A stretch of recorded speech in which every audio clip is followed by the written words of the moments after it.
long before European museums displayed them behind glass. Bronze heads and plaques were standing in a powerful African city, not as decoration, but as statements of authority. When British soldiers entered Benin City in 1897, they expected to find a primitive kingdom. Instead, they walked into a place of planned streets, ritual order, and artwork so sophisticated that Europe struggled to believe they were African-made. That shock tells us something important.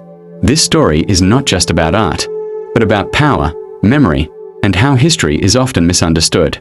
The story unfolds in what is now southern Nigeria, in a forested region connected by rivers and trade routes. For centuries, Benin City was the heart of the Benin Empire, a state that rose to prominence from around the 13th century and lasted until the end of the 19th. This was not an isolated society. Benin traded with neighboring African states and, later, with Portuguese merchants who arrived on the West African coast in the 15th century. What made Benin stand out was not only its wealth or longevity, but how deeply art was woven into the machinery of rule. Before Benin became famous for its bronzes, the kingdom faced internal instability. Early rulers struggled with succession disputes and maintaining unity among powerful chiefs.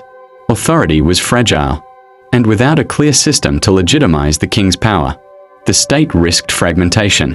In many societies, power fades when it cannot be seen or remembered.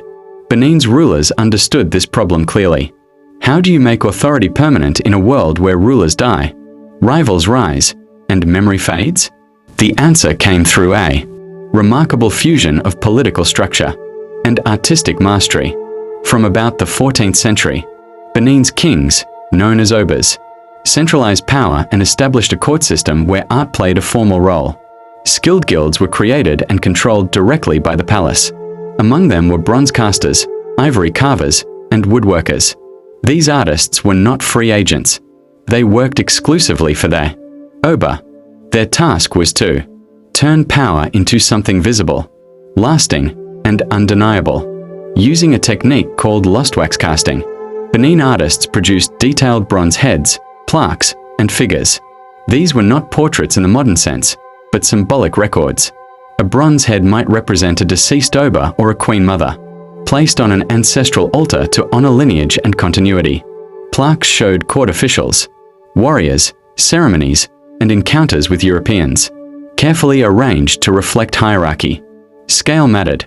The oba was always larger than others, reinforcing his supreme status. Art became a political language that everyone in the kingdom could read. The impact of this system was profound. Art strengthened the oba's authority by linking him to divine ancestry and historical continuity. It also preserved Benin's history in metal and ivory rather than paper. While many societies relied on oral tradition alone, Benin embedded memory into objects that could last for centuries. This helped stabilize the state, reinforce loyalty, and project power both internally and to foreign visitors. When Europeans arrived, they encountered a kingdom that knew exactly who it was. One lesser-known fact often missed in popular discussions is that the Benin Bronzes were not isolated masterpieces, created by individual geniuses. They were part of an organized state system. The brass used often came through trade, including manillas imported by Europeans, which Benin artists melted down and transformed. This does not diminish the achievement. It highlights adaptability. Benin absorbed foreign materials without losing cultural control, turning global trade into local strength. Another common misconception is the name itself. The Benin Bronzes are mostly made of brass, not bronze, and they have no direct connection to the modern country of Benin. The empire was centered in present-day Edo State in Nigeria. These misunderstandings show how easily African history is distorted when told from the outside. The consequences of Benin's mastery of art and power are still unfolding today. After the British punitive expedition of 1897, thousands of artworks were looted and sold to museums and collectors across Europe and North America.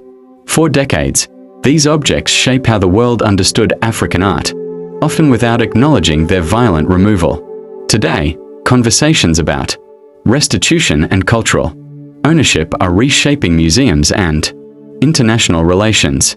Some bronzes are being returned, not just as art, but as pieces of history coming home. Modern artists, historians, and designers continue to draw inspiration from Benin's aesthetics and systems. The idea that art can preserve memory, enforce identity, and speak across centuries remains powerful. In Nigeria and beyond, Benin's legacy challenges outdated assumptions about Africa's past and reminds us that innovation and governance flourished there long before colonial contact.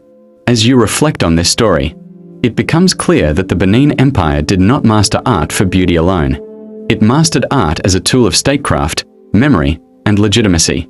Power was not only enforced with authority, but carefully cast, carved, and displayed.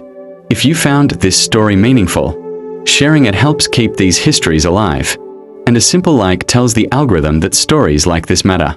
History often survives in fragments, but when we look closely, those fragments speak.